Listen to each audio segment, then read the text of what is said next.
శిష్యులారా పక్క ఊరికి వెళ్ళి ఏం జరుగుతుందో చూసి రండి.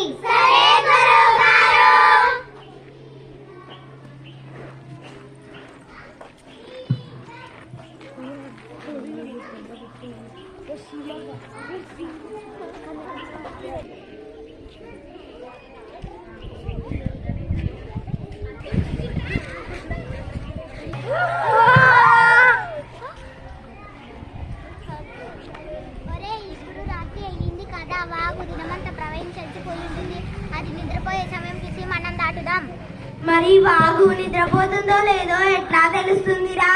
హో అదెంత పని, నేను చిటికెలో కనిపెడతా చూడు. ఏం కాదు.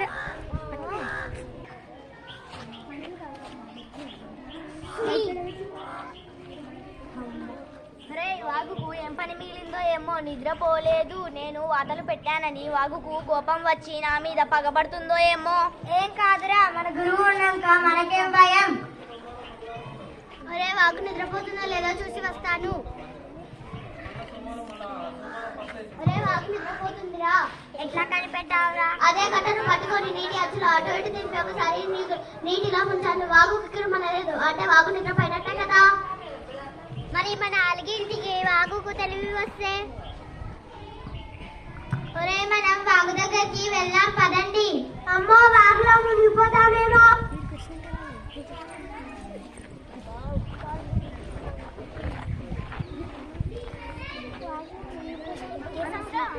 అమ్మో వాగులో మునిగిపోతామేమో. ఏం కాదురా, మనం ఒకరి చేకూరు పట్టుకొని వాగును దాటుదాం.